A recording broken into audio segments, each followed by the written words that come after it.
Bienvenue à notre nouvelle vidéo et cette fois on va vous expliquer comment jouer à Mada. Voilà la boîte de Mada. Alors, nous sommes ici aujourd'hui avec Samuel. Tu as quel âge, Samuel? 6 ans. 6 ans. Et donc moi, son papa, Jonathan. Et donc nous allons vous expliquer, comme disait Samuel, comment jouer à ce petit jeu qui est Mada, édité par Helvétique. Voilà, on va essayer de voir. Donc pour des joueurs de 7, à partir de 7 ans, on peut jouer de 2 à 5 pour des parties d'environ 20 minutes. Hop, allez, on pose la petite boîte ici. Alors là c'est le lémur. C'est un lémurien. Là il y a 2 lémuriens et là il y a un scorpion. Ça va de 1 à 13. On les a pas tous mis en carte. Et on va vous expliquer comment jouer. Une partie. Voilà. Donc, ça, ce sont des cartes spéciales Ils ont un pouvoir. qui ont un pouvoir. On va vous expliquer pendant la partie à quoi elles servent. Ce sera plus simple. Et donc, on enlève ça, et donc, pour commencer une partie, on distribue 3 cartes à chaque joueur. 3 cartes. Et il y a une pioche commune. Là, nous allons vous montrer les cartes pour vous expliquer le jeu. Normalement, nos cartes sont cachées. Comme ça. Elles sont cassées comme ça. Voilà. Alors maintenant, Samuel, vas-y, pose tes cartes. Le premier joueur va devoir poser une carte au centre de la table de la plus petite valeur possible. Car ensuite, au prochain tour, il devra mettre une nouvelle carte cactus d'une valeur égale ou supérieure. Donc on va vous montrer, ce sera plus parlant. À toi, Samuel. Alors, je décide de mettre le 5. Très bien. Donc là, Samuel a joué. Il lui reste 2 cartes. Moi, à mon tour, sachant... Ah oui, pardon. Chacun a sa défausse. On appelle ça une défausse. Chacun a sa défausse personnelle. Donc Samuel garde sa défausse ici. Et moi, je joue le 3. Ma défausse est ici.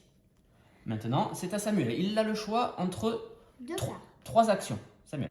Il a le choix entre 3 actions. Soit il peut jouer une de ces 2 cartes qu'il a dans sa main. Soit il peut piocher une carte, sachant que nous n'avons le droit d'avoir que 3 cartes en main. Pas plus. Si on a 3 cartes déjà en main, on ne peut pas piocher. Et enfin, la dernière option que nous avons lors d'un tour de jeu, c'est d'utiliser sa dernière chance, en quelque sorte, de prendre un risque. Pour prendre un risque, on prend une carte ici et on la pose directement sur sa défausse. Si c'est un 5 ou plus, c'est bon, la partie continue. Si c'est moins que 5, la manche est terminée. Donc là, Samuel, que choisis-tu de jouer? Là, ce serait pas mal de jouer le 10. Bien sûr. Voilà. Quand on joue une carte, on ne pioche pas. Quand on pioche, on ne joue pas de carte. Voilà. Donc là, moi, je joue le 11. Et donc maintenant, Samuel va jouer son lémur. C'est le but de la vidéo, de vous expliquer à quoi sert le lémur. Donc là, Samuel... On le pose ici et après on le remet ici. Voilà, ça permet de passer sous le tas de cartes la première carte de la pile. Ce qui fait que là, Samuel n'a plus de cartes en main, mais s'il avait des cartes en main, c'est plus simple de monter sur un 5 que de monter sur un 10. Donc ça permet voilà, de redescendre dans les valeurs. Moi, maintenant, là, j'ai 11. Bon, là, j'ai pas d'autres cartes en main pour l'instant, mais si je joue le double lémur, je le mets dans une défausse commune, ici, et j'échange mon tas de cartes avec un adversaire. Donc là, j'échange avec Samuel, donc lui, il se récupère le 11, et moi, je récupère le 5. Donc c'est moi, pour moi, qui va être plus facile de jouer. Là, Samuel n'a plus de cartes, Donc, là, sa seule option, C'est de c'est piocher. de piocher. Voilà. Très bien. Il a pioché, il a un 12, il pourrait jouer, mais pour l'instant, il ne joue pas. S'il a pioché, on ne joue pas. Je pioche à mon tour. Je pioche à mon tour. Ok. Samuel, maintenant, il a le choix soit de jouer sa carte, il peut, soit de piocher. Et on est égalité en carte. Oui. Alors, Samuel, on va piocher pour montrer aux gens. Voilà. Tu mets à côté, bien visible. Ok. À moi. Là. Allez, pioche encore une carte, comme ça on va montrer aux gens. Ah, j'ai un scorpion. Un scorpion. Alors là, voilà, la dernière carte spéciale. Donc là, la carte scorpion, elle est obligatoirement jouée dès qu'elle est piochée. Et donc, Samuel va choisir dans sa main une carte dont il veut se débarrasser. Donc là, bon, là, les deux sont valables. Du coup, on va dire que on va piocher notre carte. Voilà. Admettons que à la place du 12, il avait un 4. Je prends cette Donc carte. là, sachant que le 4, il ne peut pas le jouer avec le 11, il prend le 4, il le met dans la défausse commune. Avec le scorpion. Voilà. Ensuite, on va vous montrer la fin d'une manche. Donc moi, 5, je peux jouer le 9. Samuel, toi, tu peux jouer ton 13. Je préfère faire ça. Tu veux Alors vas-y, pioche. Ok. Moi, je joue mon 12. Samuel, il pioche. Tac, tac, tac. Moi, donc là, j'ai le choix de piocher. Je pioche, donc je ne joue pas. Samuel, là, va jouer son 13. Non, Samuel joue son 13. Moi, je ne peux pas jouer mon 4, donc j'ai deux options. Soit piocher, soit prendre un risque. Prendre un risque, c'est-à-dire prendre la carte et la mettre directement là. Bah, tu peux... C'est l'option qu'on va prendre. C'est l'option qu'on va prendre pour montrer aux gens, pour expliquer toutes les règles, tout ce qui peut se passer dans une partie. Donc là, je ne peux pas jouer mon 4. Normalement, l'intérêt du jeu, c'est de piocher, parce qu'on peut avoir jusqu'à 3 cartes. Mais moi, je dis, je prends un risque. On annonce aux autres joueurs qu'on prend un risque. Je retourne la carte, je la mets directement sur ma défausse. C'est un 6. La manche est terminée.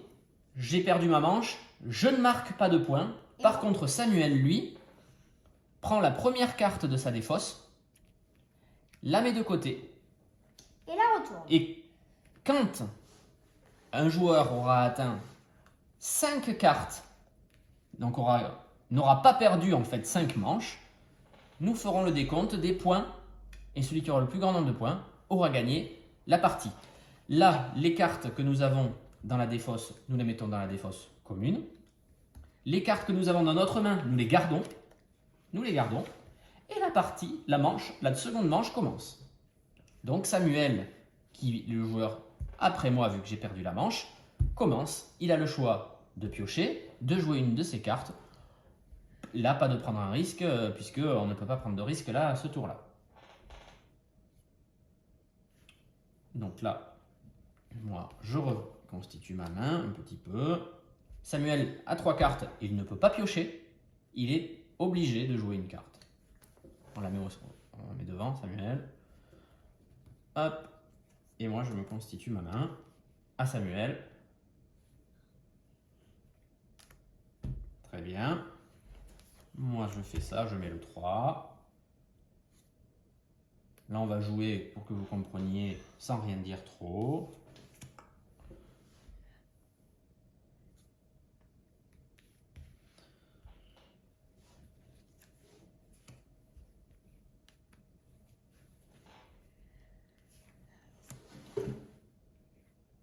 Voilà, une carte de même valeur, c'est autorisé.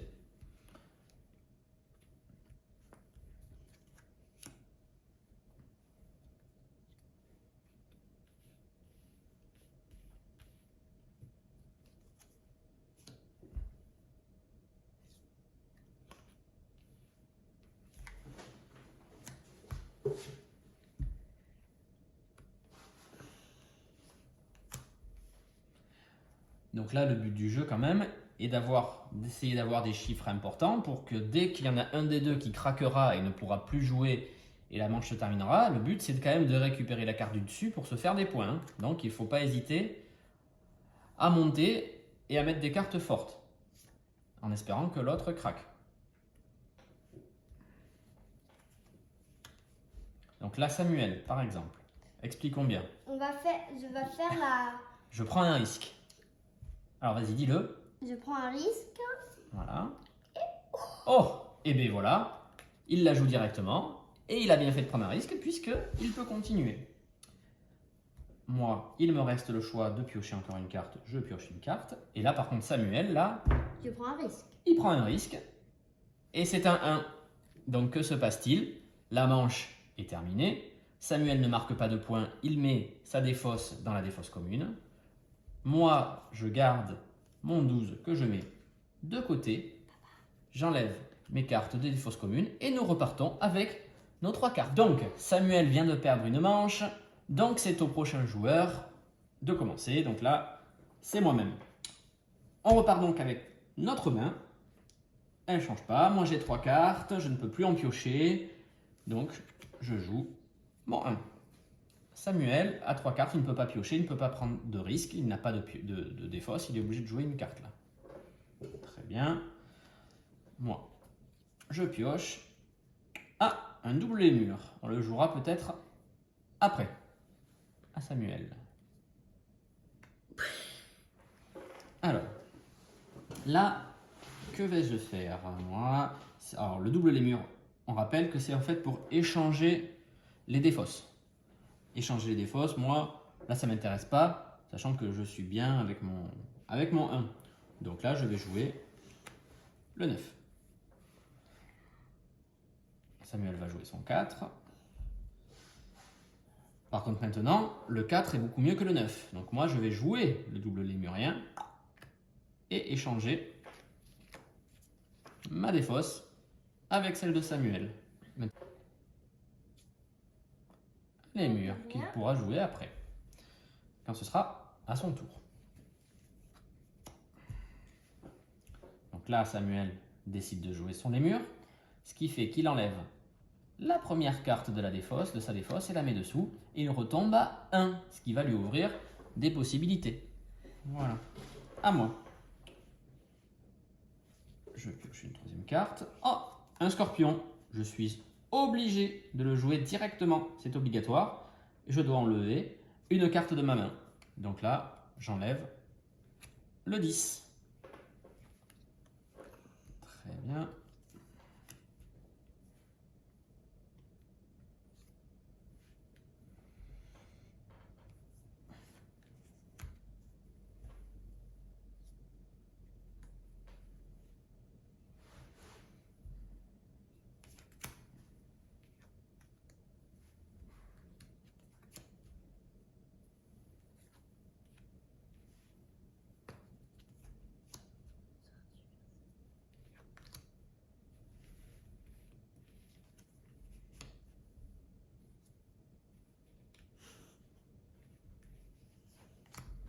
Allez.